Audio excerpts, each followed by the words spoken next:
Hula semuanya, bagaimana nih kabar kalian? Semoga dalam keadaan baik-baik saja, sehat selalu, serta dilancarkan rezekinya ya guys, amin. Pada kesempatan kali ini, kita akanlah melanjutkan Tonghua dari Kaisar Abadi telah kembali. Untuk video hari ini adalah episode terakhir untuk La Qingyan guys.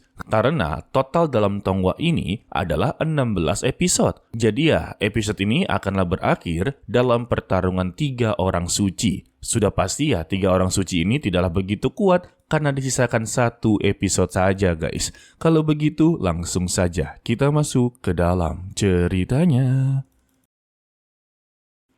Wakil Dekan Kong langsunglah mengubah peraturan. Siapapun murid yang telah berada di jalan iblis, maka mereka akanlah mendapati hukuman berat. Dan hukuman tersebut diserahkan kepada Yun Qingyan. Dan pertarungan ini akanlah dihentikan sementara waktu, dilanjutkan untuklah esok hari. Lalu ya, Qingyan dipersilakan untuklah berbuat sesuka hati kepada para murid yang telah berada di jalan iblis. Lalu Qingyan menghabisinya.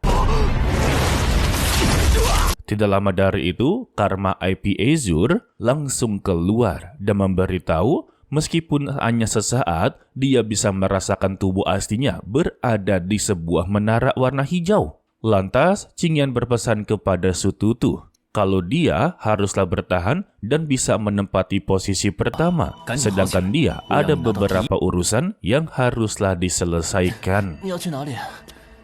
Singkatnya, Qingyan dan Qilin memasuki sebuah menara, tetapi disebutnya sebagai Gua Changyan. Dan ketika berada di dalam, terlihatlah sebuah patung yang menandakan ini adalah patung Feng Wujing. Bagi Qilin, patungnya ini sangatlah mirip dengan Qingyan. Namun bagi Qingyan sangatlah berbeda, dia lebih tampan daripadanya. Ditambah, Qingyan sangatlah penasaran dengan sosok tersebut.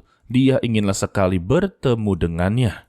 Sebab adanya rumor, dia ini telah hilang selama bertahun-tahun dan jejak serta nasibnya belumlah diketahui. Namun, Qingyan memiliki firasat yang begitu kuat kalau Feng Wuji ini hidup mengasingkan diri dari dinasti Tianyuan. Lalu, Qilin teralihkan dengan salah satu giok di ujung sarung pedang. Tanpa basa-basi, dia pun langsunglah menghantamnya. Ternyata itu adalah mekanisme untuklah membuka pintu guys. Alhasil ya, mereka berdua langsunglah terjun ke bawah tanah. Setibanya di bawah, Qingyan benar-benar begitu terkejut. Sementara itu, untuk wakil dekan Kong mempertanyakan kepada sang dekan, apakah dia benar-benar tidaklah khawatir dengan tindakan seperti ini, karena pada akhirnya akanlah menyinggung 3 orang suci. Sang dekan memintanya tidaklah perlu khawatir. Lalu datanglah utusan burung walet emas sebagai burung pengantar pesan. Kedatangannya saja sudahlah mendapati beberapa serangan guys. Dan isi pesan ini sudahlah diduga oleh sang dekan kalau ketiga orang suci tersebut telah membelot dari Akademi Tianyuan. Ditambah untuk domain awan dan turnamen prodigi akan diadakan lebih awal dari sesuai jadwalnya atau dipercepat ya.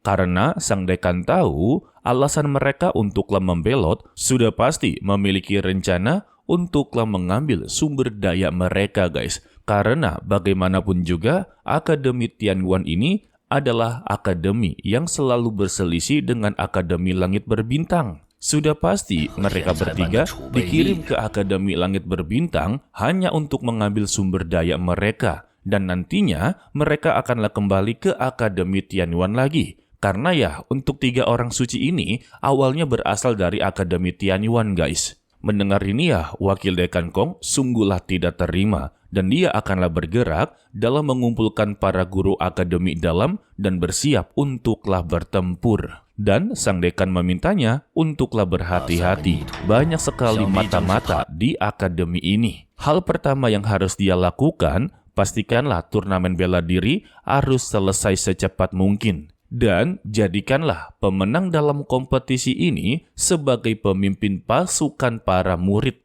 Dan tugas keduanya yaitu mencari keberadaan dari Yun Qingyan secepat mungkin. Sebab satu-satunya harapan mereka adalah Qingyan. Sedangkan untuk Qingyan sendiri, dia telah memasuki ruang bawah tanah dan menemukan tubuh asli dari karma api Azure. Tetapi ini bukanlah tubuh sepenuhnya. Tetapi ya, untuk si api Azure ini, sungguhlah kebingungan mengapa tubuh aslinya begitu sangatlah jelek. Seharusnya tidaklah seperti ini. Dan balasan dari Qiling, tubuhnya saja sudahlah jelek, apalagi dengan kekuatan apinya. Mendengar itu ya, dia pun tersinggung. Bagi Qingyan, kalau tubuh asli dari karma api Azure ini telah mengalami kerusakan, setidaknya ya kekuatannya telah berkurang hingga 90%.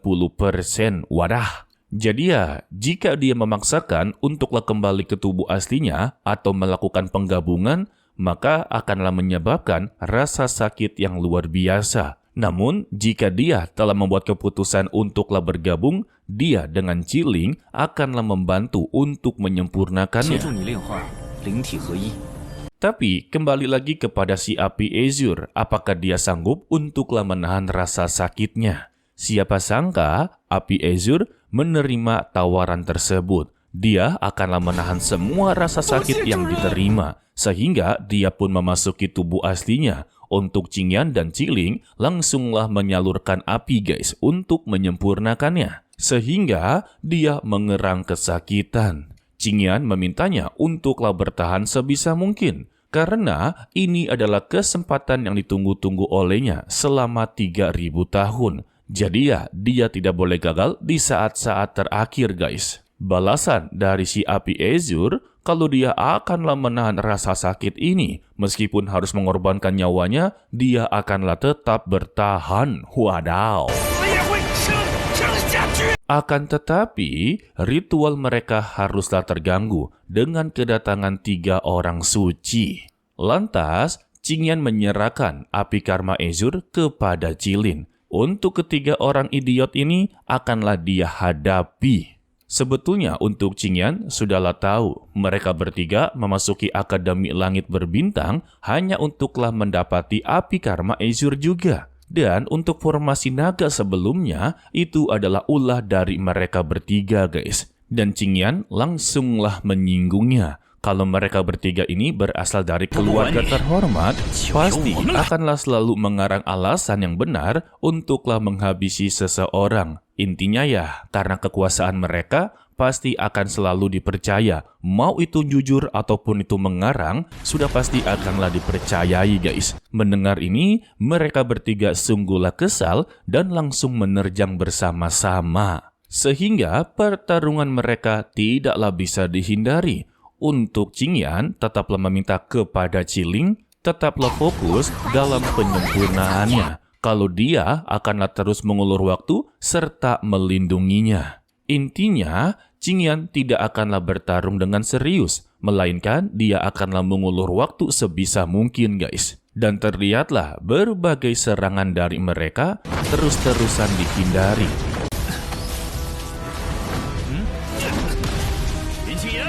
Sedangkan untuk Qingyan sendiri ya, dia tidaklah menyerang. Dia hanyalah bertahan dan menghindar terus-menerus sampailah mereka bertiga benar-benar begitu kesal. Dengan meremehkannya, kalau kultivasi dia yang sekarang ini tidak mungkin bisa untuklah menahan serangan terus-menerus. Waduh, digampar sarung pedang juga langsung terkapar pastinya. Dan mereka memiliki sebuah rencana.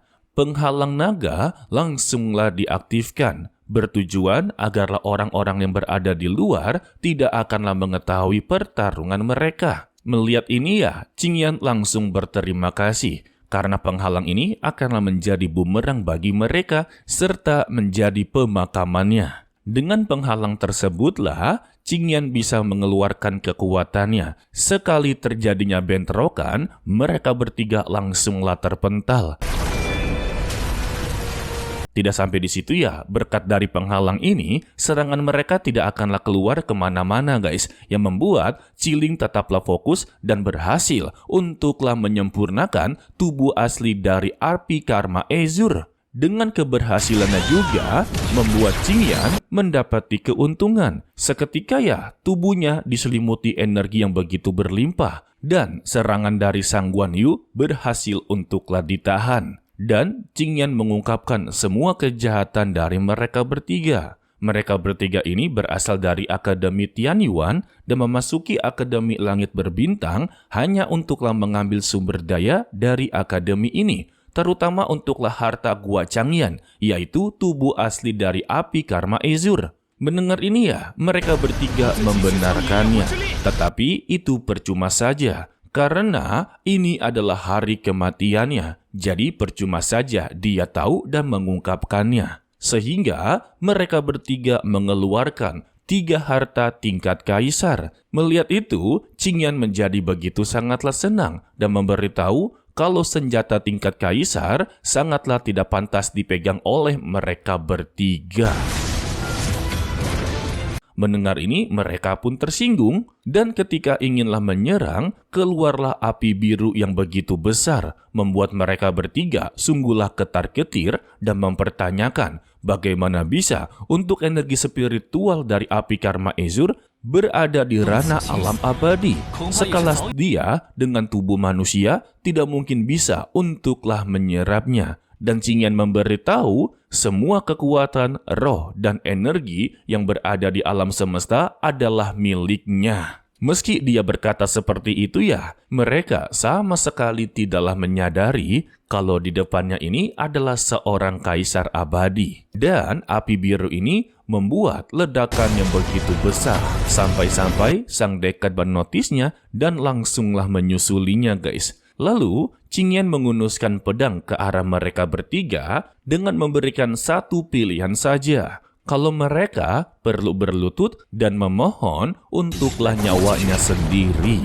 Begitu juga dengan api Karma Azure, dia yang sudah benar-benar pulih inginlah sekali menghabisi mereka bertiga karena berani sekali untuklah menyinggung tuannya. Untuk sang Guan Yu, dia langsunglah ketar-ketir karena untuk saat ini Qingyan telah berhasil menembus ke alam bulan tingkat ekstrim.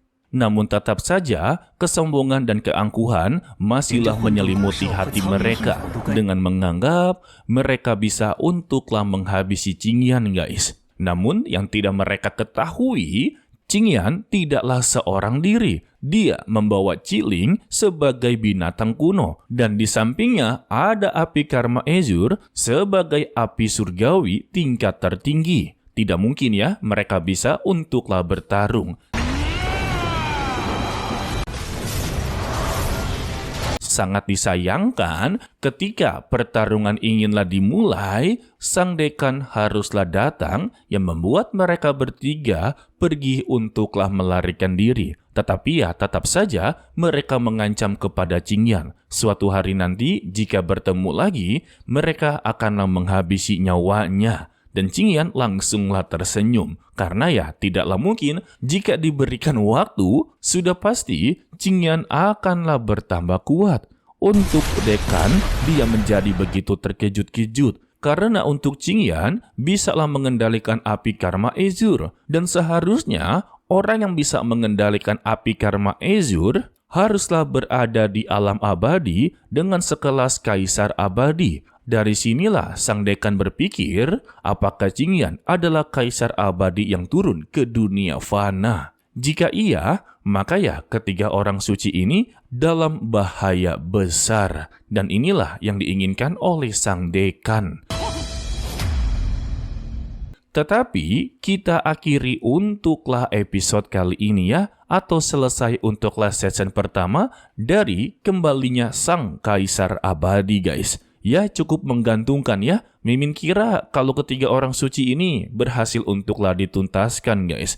Tetapi ya datang cuma untuklah Yeping. Udah gitu mengancam Qingyan jika bertemu lagi maka Qingyan lah yang akan dihabisi. Sebetulnya sih ya kagak mungkin ya. Faktor utamanya Qingyan adalah MC utama. Dan jika diberikan waktu, sudah pasti Qingyan akanlah bertambah lebih kuat dan lebih ganas dari sebelumnya guys. Harapan Mimin untuk Latongwa ini, semoga season 2-nya cepatlah tayang. Atau langsung dilanjutkan aja gitu ya. Namun ya, ini hanyalah sebuah harapan saja. Jangan terlalu berekspektasi tinggi ya. Oke lah, sepertinya cukup sampai di sini saja dulu untuklah video kali ini.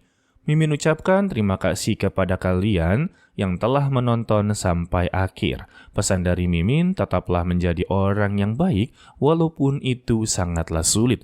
To be continue, sampai jumpa di video berikutnya. Bye-bye.